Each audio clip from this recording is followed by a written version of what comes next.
Finally!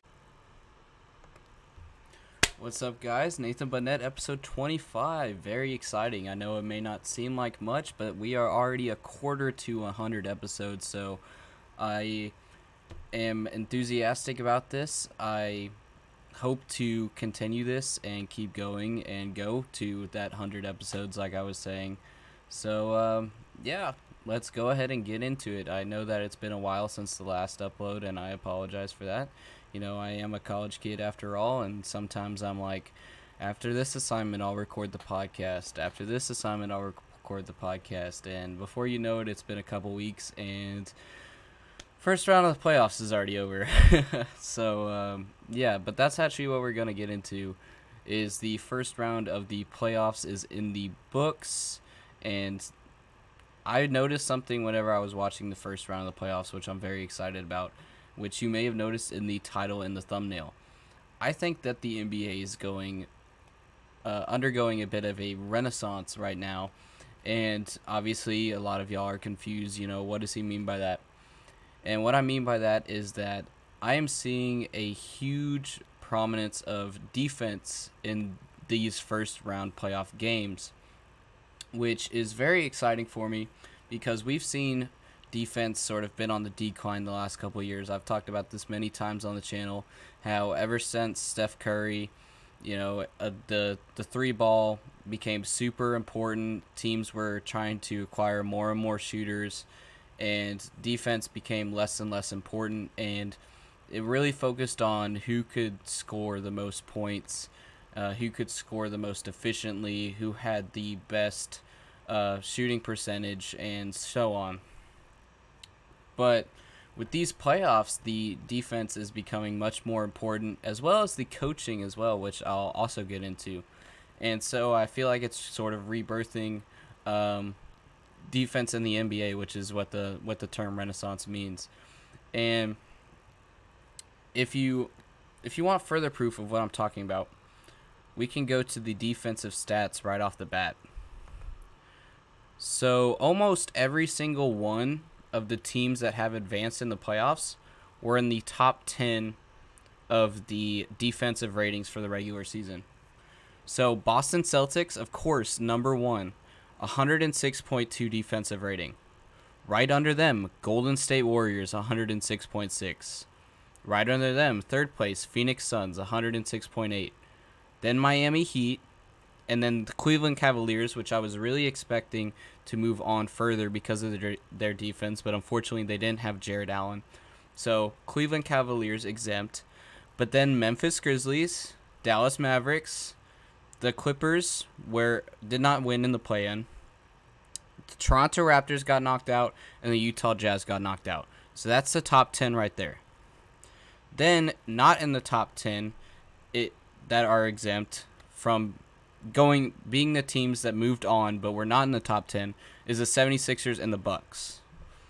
But if we look at teams that weren't in the top 10 that were eliminated, you have the Timberwolves, the Nuggets, and the New Orleans Pelicans, as well as the Brooklyn Nets being all the way at the 20th position for defense, and the Chicago Bulls at 23rd as well. So we're seeing a consistent pattern here. All the teams that have been eliminated being towards the middle or the bottom of defensive ratings, and all the teams that advanced being at, if not near the top, at the top. As well as if we look at the playoff scores, a lot of these teams that are losing aren't scoring 100, which, again, we've been seeing for the past couple years who can score the most, who can score the fastest. And so a lot of these playoff games are almost like what we're seeing with the Grizzlies Warriors now, which is, you know, 118 to 116 games, you know, 110 to 105 and so on. But if we look at the Bucks Bulls, and I'll pull up the exact score, but it's like 101 to 89 or something like that. So let me pull up the exact score. But a lot of these games have actually finished with teams under 100, which further goes to prove that this is defense. So even with the Bucks Celtics that just happened last night, Celtics 109, Bucks 86. Then we have The Heat versus the 76ers. 76ers scored 92. Bucks Celtics, the first game, Celtics scored 89. Raptors scored 97 against the 76ers. The Mavericks Jazz, neither team scored 100. 98-96. The Warriors, 98 for the Nuggets scored 98 against them. The Heat Hawks 97-94. And I can keep going, but all of these games, teams are well under a lot of these teams are under 100. Again, Bucks Bulls 111-81. So everything that we've seen so far is pointing to defense. And I want to go into these series on an individual level to further break down what I mean. But again, a lot of the every single team we've seen advance for the most part has been at the top of defensive rating. So Bucks Bulls, obviously the Bulls had a lot of injuries, so the Bucks were easily going to take that series. But we got to ask the question, if they were fully healthy, what would have happened to the Bulls? And even as a Bucks fan, I could easily see this being a 6 or even maybe 7 game series, because at one point the Bulls were, despite being 23 in defensive rating now, the Bulls had a very, very good defensive rating with that Alex Caruso on the floor. And at one point, they either led in 2 categories or all 3 defensively, meaning blocks, steals, rebounds. And so if the Bulls were to be fully healthy, would they be able to hold off Giannis? Would they be able to hold off Drew Holiday a little bit better? And obviously, I think so. I think the Bucks still would have moved on, but it would have been a much more interesting series than it was. And again, the Bulls held down under 100 for a lot of these games. So that's really all I got for that one. You can really chalk it up to Bulls injuries, but the injuries do bring up the question, what would have happened if they were healthy, because a lot of those defensive stats were lost. And again, this playoffs, I really think we're going to start seeing the phrase defense wins championships start to make the rounds again. We haven't seen it said in a while, because again, defense has become less and less important. But I really think after these playoffs, we could start seeing more and more teams say that defense is what's important and just really focus on getting defensive players. So 76ers Toronto.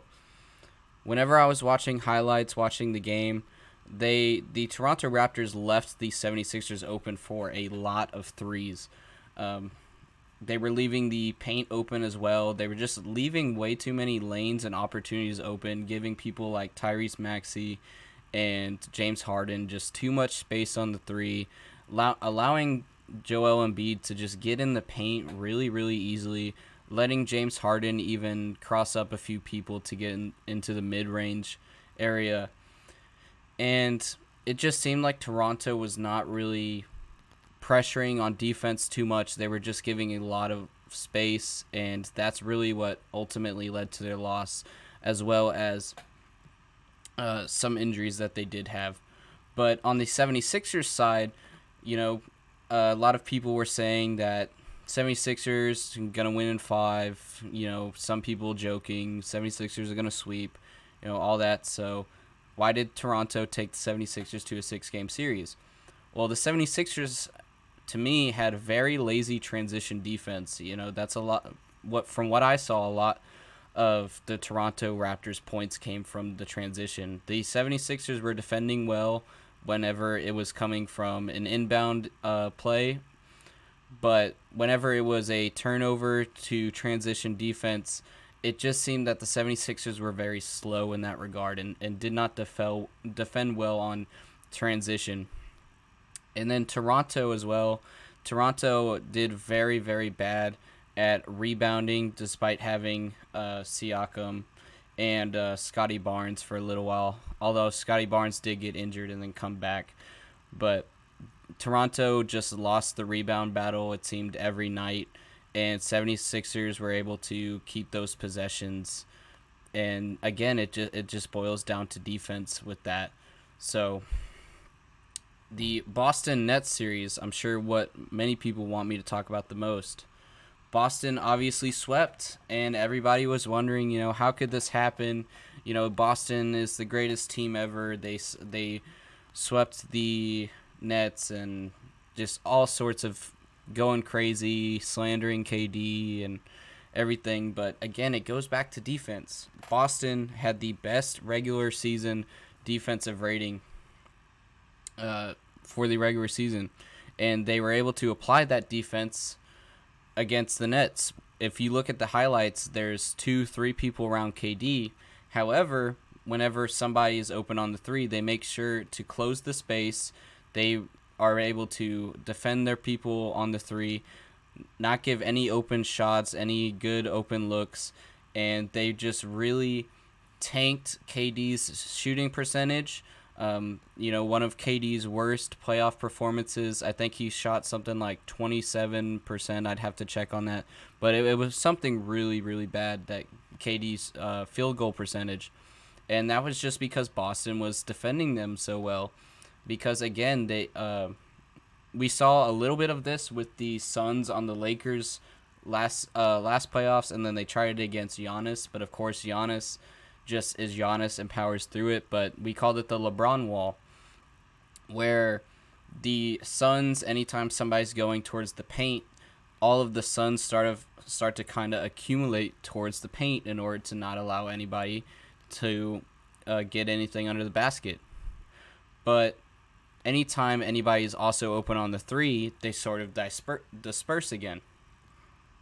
So KD, he would get sort of towards the mid-range, and there would be 2-3 people on him. But then somebody would be open to the three. So KD would pass it to a person open on the three, and immediately there's already a Celtics player that's there guarding the three. There was no open looks for the Nets, and the Boston Celtics just really defended it very well. On the other side of things, the Nets' defense was also very bad, which is something that many people have talked about. I'm not the first person to point it out, because, again, the Nets put all of their eggs into the offensive basket, getting KD and Kyrie for shooters, and then they added Ben Simmons for that addition of defense, but Ben Simmons ended up not playing. So the Nets' transition defense, again, was much like the 76ers, very slow, very lazy, letting Boston get a lot of easy points off transition, and the Nets just defended very poorly, while the Celtics had the best defense that we've seen in years. So that's why Boston swept so easily, is just the fact that they played better defense, getting a lot of easy looks from the Nets, not defending them. And, yeah, I can't emphasize enough just defense, which is why I'm so excited about these playoffs. We're seeing defense become important again. I don't want to see 43s in a row. I want to see, 10 blocks in a row. I've always been a defensive guy. I think it's a real important part and fundamental part of basketball. I don't want to. I know that a lot of people like seeing the fast pace of basketball. Shot for shot. That's why people like the Nets so much. That's why people liked the Bucks versus the Nets, because it was just KD would shoot a three, Giannis would dunk. KD would shoot a three, Giannis would dunk. But I want to see more blocks. I want to see that Giannis playoff block against the Suns. I want to see stuff like that on every other play. It's just defense is amazing for me. Manu Ginobili with the Spurs, known for his steals. Tim Duncan getting MVP because of his blocks. And I don't want to go on this whole rant, but some of the best plays to me personally aren't, they aren't half-court buzzer beaters from Curry or Clay. They're blocks at essential moments, like 2 seconds left in the game, in order to save themselves from getting eliminated. They'll block a shot. That sort of thing is more impressive to me. But anyway, let's continue. Miami versus the Hawks. So Trae Young, the supposedly unguardable player in the NBA, was guarded because, again, Miami has one of the best defenses. They were able to keep him towards the backcourt, even though he is a three-point player. They were able to guard him enough he couldn't get in his comfortable zone because again Trae Young can shoot pretty much anywhere on the court, much like Curry. I'm not saying Trae Young is as good as Curry, but if you've seen a lot of Trae Young highlights, you've seen him shoot from the logo and half court and things like that, like Curry. And that's what made Trae Young unguardable, as well as him being able to cross up a lot, do a lot of step backs. But Miami was really able to pressure him and clamp him up, and there's plenty of memes about it, which I might throw on the screen later in editing. But Miami just defended well. Again, defense. Miami is number 1 in the East. Or at least they were last time I checked. I don't know where they're at now, but they're just great because they have great defense. They're not doing any crazy shooting, despite having Tyler Herro winning 6th Man of the Year, Jimmy Butler, Kyle Lowry. They're not doing anything crazy. It's just they have Bam Adebayo, which was up for Defensive Player of the Year. They have PJ Tucker, which was essential to the Bucks last year for his defense, and they were just able to hold Trae Young down, which is the Hawks' main asset. With Golden State versus Denver, I don't think I need to go too much into that one. It's the argument people make every year. Jokic didn't have that much help, and Jokic just needs somebody else. But even if Jokic had somebody, I mean, you're playing Golden State, so everybody saw where that series was going. And with Jokic being the only one as well on that floor, Jokic a lot of the time was getting into foul trouble, whether it be texts from him complaining a lot, which is honestly understandable. He's trying to fight to keep his team in, and he's having to deal with all this type of, what's the word? Pestering from the Warriors, teasing, all that sort of stuff. And Jokic was getting a lot of fouls because of his size and a lot of tease for how he was acting. So, I mean, Jokic was getting into foul trouble. And once Jokic is fouled out or anything like that, it's over for the Nuggets. So, I know that one doesn't have to deal with defense as much. But if I'm talking about every other series on here, I'm sure there's going to be some people that are like, why did you leave out that series? So, but the Golden State versus Nuggets, it's pretty straightforward. I mean, it's Golden State. So Suns Pelicans. Suns Pelicans is one that I really want to talk about. It really excites me. So, if we go to the series, I think that the Pelicans have done something remarkable, which is they traded a lot in order to get Zion, right? Hey guys, so while editing this, I realized that I phrased and worded this really poorly. I didn't mean to say they traded for Zion. I meant to say they traded a lot away and put their faith fully in Zion. And people were really concerned that, they were trading away Anthony Davis and all that. But in exchange, they got Brandon Ingram and Lonzo, and then they traded away Lonzo as well. But, now we have CJ McCollum, Brandon Ingram, and so on. So that's what I meant to say, but I phrased it very poorly. So, and a lot of people were basically saying that the Pelicans are giving away, Anthony Davis, and they're giving away all their chips for Zion, who has sat out most of the season. However, a lot of people did not pay attention to the fact that they actually did not give up as much as people thought. They still had a lot of chips on the table that they could use, and they used those chips to get people like CJ McCollum and make some trades. And now we're sort of seeing this triple threat team in New Orleans, which I think is going under the radar.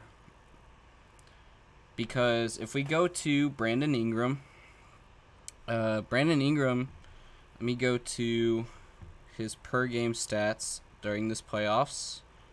So Brandon Ingram had 27 points, 6 assists, and 6 rebounds. CJ McCollum had 2.2 points, 4.8 assists, and 6.7 rebounds. And then Valanciunas had 14.5 points, 3 assists, and almost 15 rebounds a game. And then, of course, there's Herbert Jones, 10 points, 2 assists, 3 rebounds.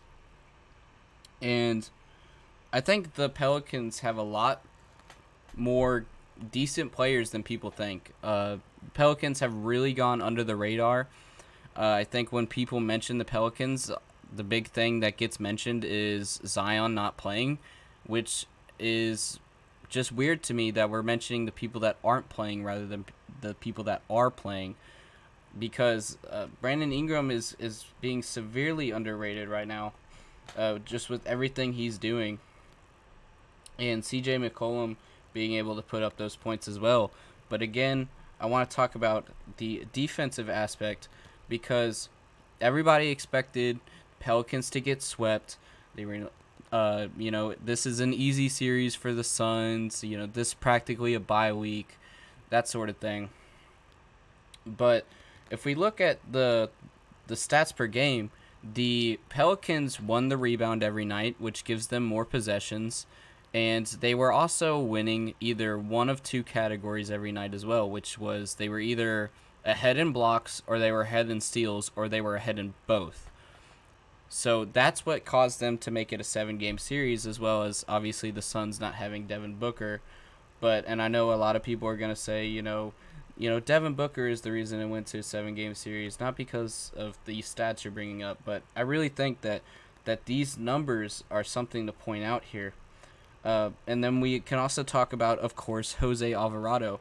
Jose Alvarado is getting memed a lot because he was able to give CP3 an 8-second violation, which was crazy for all the Pelicans fans and the Pelicans bench, which there's clips about. And I think that just further goes on to prove another point, which is the eye test is more important than stats sometimes. Jose Alvarado does not have that great of defensive stats. He has a defensive rating of 109 or 110, which isn't that great. And then his blocks are low as well, of course. And then he has about 1.2 steals a game, I think. But despite that, he was able to stay on CP3, give him an 8-second violation. And it just shows that you don't have to have these box score stats in order to be a good defensive player. He was able to pressure CP3, clamp him down, make sure that he couldn't shoot or pass or make any sort of play, just sort of sticking on him and staying close to him in order to make CP3 uncomfortable, which is, a big factor of defense. And Marcus Smart, again, won Defensive Player of the Year this year. And Marcus Smart does have great defensive stats, but again, it's a lot of it has to do with his ability to just keep players down and stay close to them and clamp them up and just have them not able to get a pass or a shot off. And it's really about the eye test with these sorts of things. So the Pelicans played really, really well defensively, which I think is the main reason that the Pelicans were able to make this a 6-game series. And I saw a lot of people joking about, Scott Foster refereeing one game and officiating one game. And then, of course, the Suns were up 2-0, and a lot of Suns fans were panicking, which was funny because CP3 has the 2-0 curse, and then the Pelicans ended up winning Game 3, so they were really worried. But the Suns-Pelicans, again, defense is the name of the game here.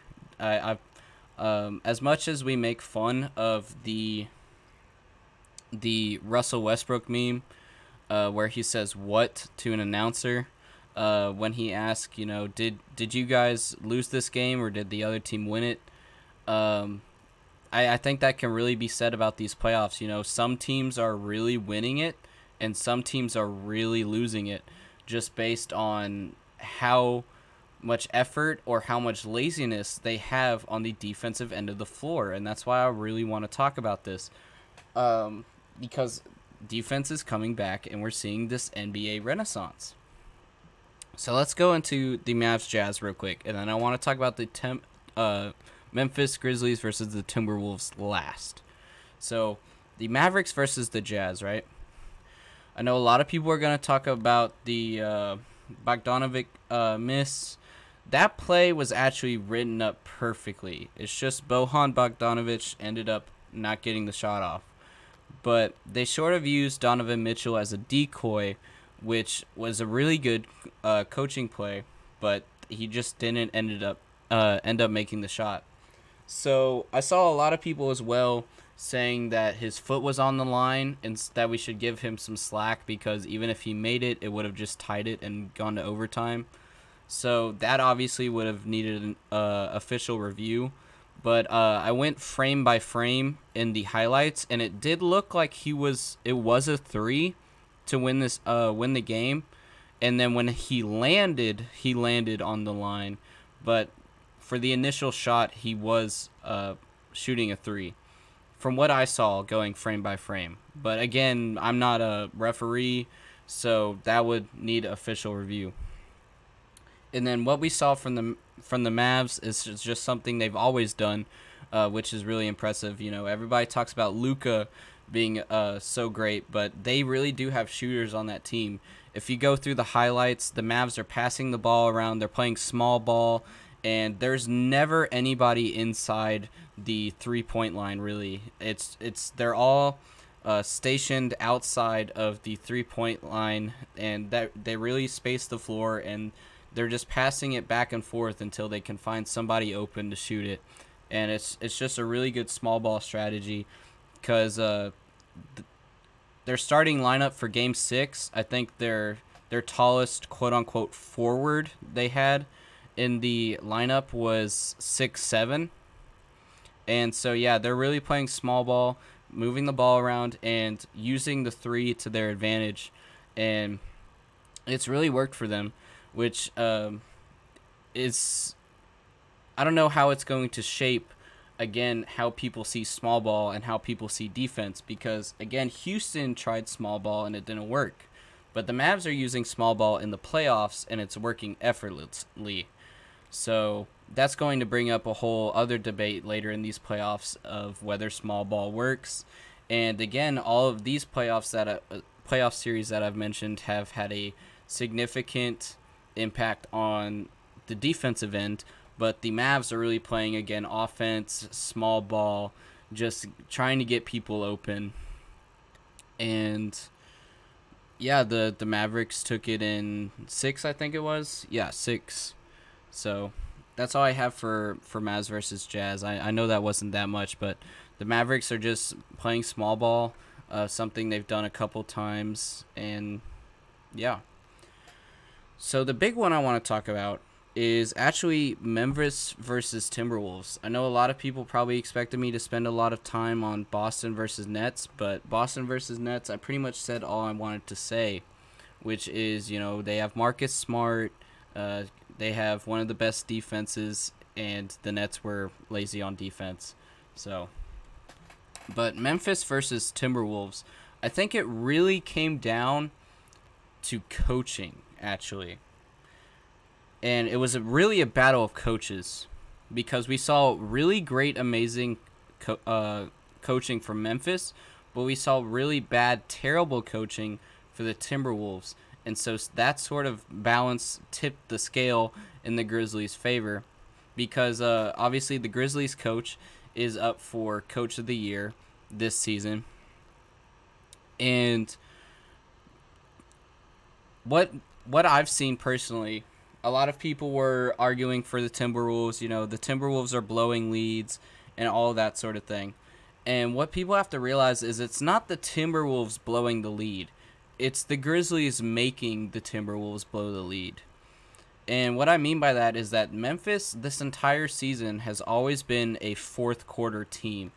And that's why whenever I was watching the Golden State versus Memphis series, Game 1, I saw that Memphis was going to lose because they were up by halftime. Most of the time, or I won't say most of the time, but some of the time, Memphis is actually losing by the half, and then they come back and they pick it up in the third and fourth quarter. Memphis is a fourth quarter team, which again goes back to amazing coaching, because they keep stuff in the tank for the fourth quarter, and then they use all of their energy in the fourth.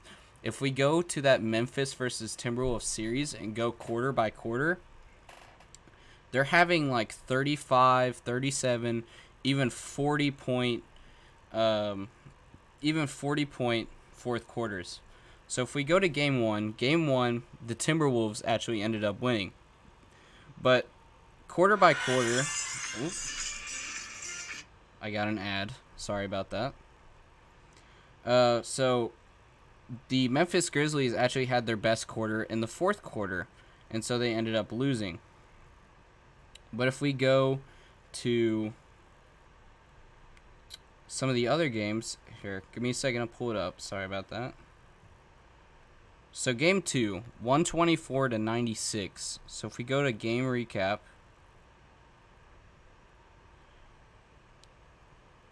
so Memphis, again, didn't really have that much of a strong fourth quarter, because their first quarter was 33 and their first quarter was 33 and their third quarter was 36. But let's go to game 5.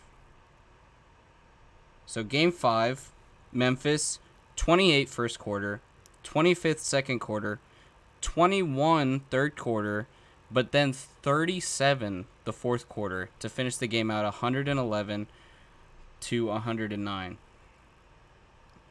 Then we can go to the game 4. Is this one game 4? Yes. Okay. So again, even though Memphis ended up losing this one, we got 28 first quarter, 28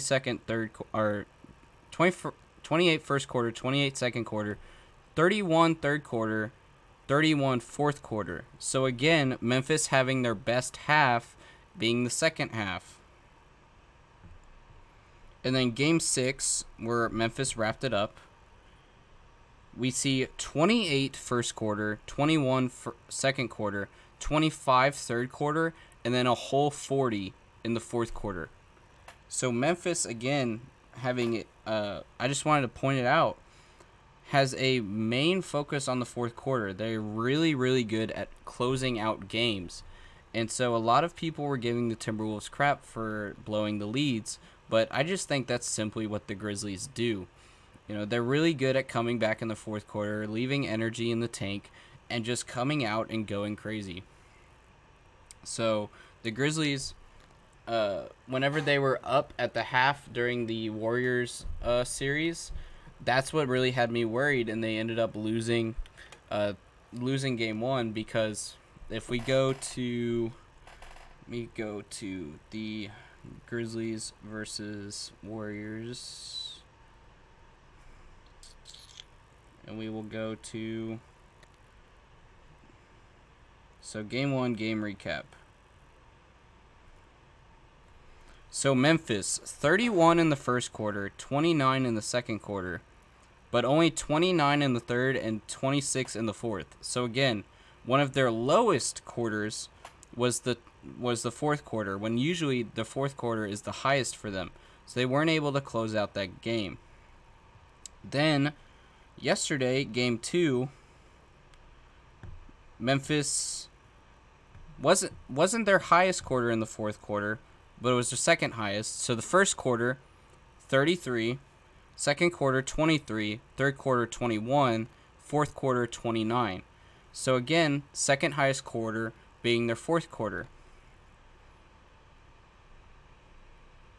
So the Grizzlies are really good at just closing out games. You know, everybody saw the Ja game winner, and I really think that series with the Timberwolves came down to who played to the very end. And the Timberwolves simply did not play to the very end, when Grizzlies, that's their whole thing, is playing to the very end. And then the fight of the coaches, because going to the very end, that comes from the energy that the coach gives them, the energy that the leader of the team like Jog gives them, being able to push through, and the coach telling them, make sure that you close out the game. And then we have the other side, which is the Timberwolves being very bad at coaching. Everybody was talking about over on Twitter the 21-0 run with no timeout and that sort of thing. And it's just they really needed to regroup for a lot of different situations. And there weren't very many timeouts called for the Timberwolves in that series. So... But now, since I've gone through all of the first round, I'm going to go ahead and get into some other stuff, which is the NBA awards that have been announced. The MVP has still not been announced, but a few of them have.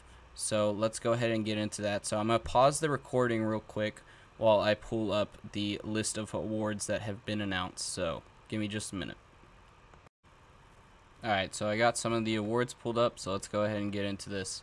Tyler Herro, just the other day, was named the Sixth Man of the Year, and I think everybody saw this coming. It's between Patty Mills or Tyler Herro back at the start of the season, and then the Nets started to see a decline, and while the Heat stayed towards the top of the conference, so... Tyler Herro was easily going to take this, and honestly, he deserves it. He's coming out there and really doing what Manu used to do for the Spurs. Just everybody. Manu was essentially a starter coming off the bench, which is what a six man is, and just scoring amazing points. Let me pull up his points per game here. So. Let me look up Miami Heat stats, and then we can compare him to the rest of his teammates as well by doing that.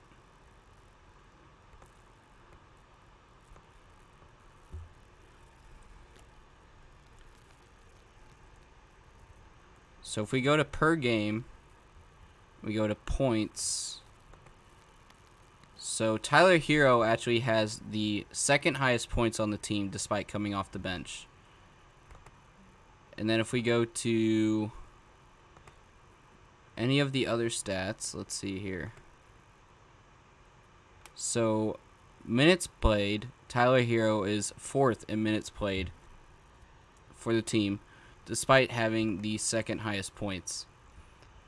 Behind, of course, Jimmy Butler. So... Again, not to go back to comparing him to the Spurs, everything to the Spurs, but Manu did something very similar. So if we go to, let's go to 2007 Spurs. I don't want to compare it to 2014 because that was a little bit later. So if we go to points... Manu Ginobili is third in points, despite having the fourth, again, just like Tyler Herro's minutes. So if we go to steals, Manu Ginobili, top in steals. And if we go to steals for the Heat, Tyler Herro is actually towards the bottom. Or not towards the bottom, but towards the middle at 7 steals. But that is also because they have Jimmy Butler, Bam Adebayo, Kyle Lowry... So Tyler Herro coming off the bench, I think it's a very similar role to Manu, just simply playing, essentially a starting role, just coming off the bench. Tyler Herro, third in his team in assist despite being a six man. Manu Ginobili, second in assist, and I can keep going.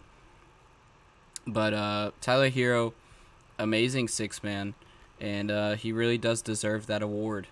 So yeah, I think it a six man of the year, well deserved. Holiday, named 2021 to 2022 teammate of the year.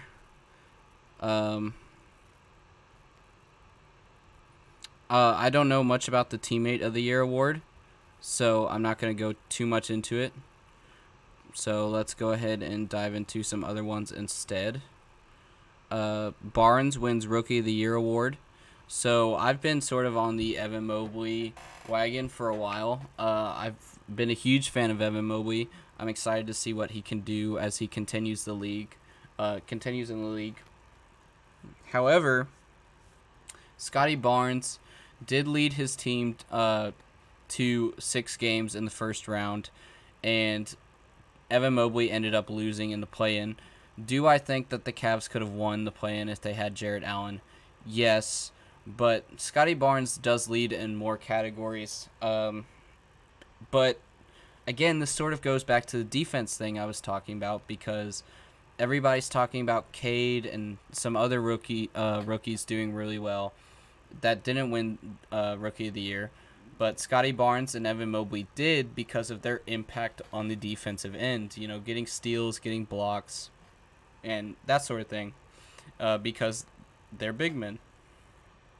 And I'm personally a fan of Evan Mobley. A lot of people were saying that Evan Mobley was robbed, but you know, he does lead in, I think it was, it's ironic because he plays for the Raptors, and I think the stat is called the Raptors, and it was talking about sort of player efficiency on the offensive and defensive end, and that sort of thing. But I'm a huge fan of Evan Mobley, but I knew it was between Evan Mobley and Scottie Barnes, so I kind of saw this coming. But would I have liked it to be Evan Mobley? Yes. Am I really surprised that it was Scottie Barnes? No. So I mean, yeah, that's my take on Rookie of the Year. I can talk about more on that next episode, because I would have to do more research on Scottie Barnes versus Evan Mobley, even though it's something I've kind of kept up with. But you know, I want to have a full argument ready whenever I talk about it. So Nets Patty Mills wins NBA Sportsmanship Award. I fully agree. Patty Mills has always been, you know, an uplifting guy, and you know, he's the nice Australian. You know, he was giving out people hugs whenever the Nets were playing the Spurs and all that sort of thing. And I was really sad whenever he went to the Nets, because, you know, I literally posted Patty Mills on my Instagram story for a while whenever he was on the Spurs, because I just always loved his bubbly personality. You know, there were constantly pictures of or videos of him dancing on his Instagram that I would repost, and I just thought that Patty Mills always had a way that he carried himself that I really enjoyed. So sportsman, and that goes into sportsmanship and team chemistry and just being a good guy all around. And yeah, I really think that Patty Mills deserves that award. Just loving everybody in the game on and off the court. And you know, Smart wins Defensive Player of the Year, of course. We talked about that a little bit. So I've heard a lot of people complain about some other people that didn't get it. You know, Bam Adebayo was doing really good defensively. Giannis was doing really good defensively, and so on and so forth. Michael Bridges, but I think it's really good that we've had a guard. We got a guard to get it for a while after pretty much it being a big man exclusive award. So it was a real good change of events that a guard won it again. And again, we talked about Smart's impact on the defensive end and what he did in the Nets series, what he's starting to do in the Bucks series, just able to really hold people and pressure them and get blocks in essential situations.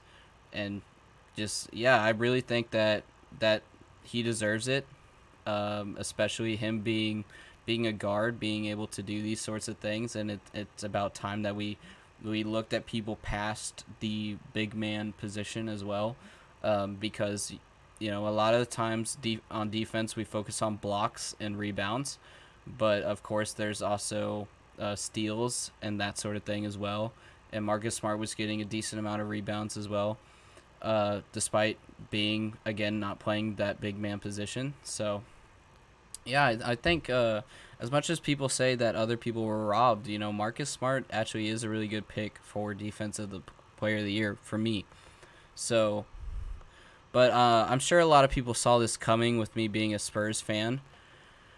But the one that I have the most gripes with, of course, is Ja Morant winning Most Improved Player. So, I don't understand how somebody can be Most Improved Player when they got Rookie of the Year last year.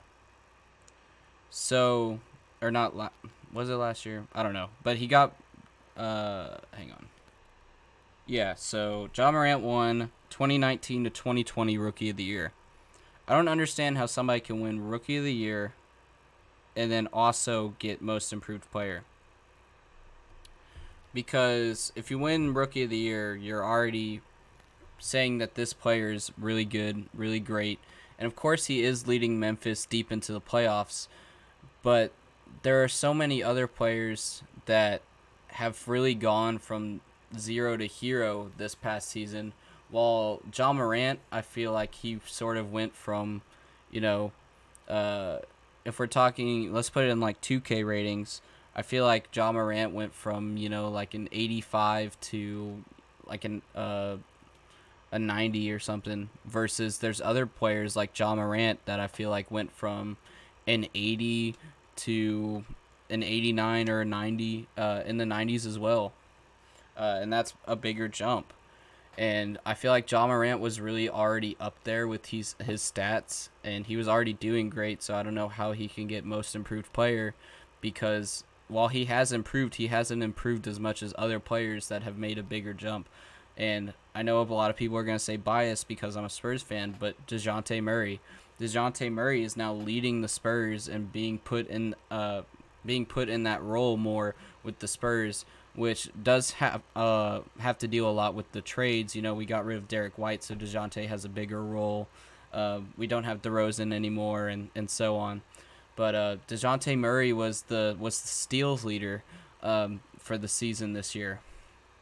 And then a lot of people talking about, I think it was Jordan Poole, who is playing for the Golden State Warriors, and people are saying he's one of the Splash Bros now. People are putting him in there with Steph Curry and Klay Thompson. He's one of the Splash Bros now, and he's putting up 20, 30 points in the playoffs.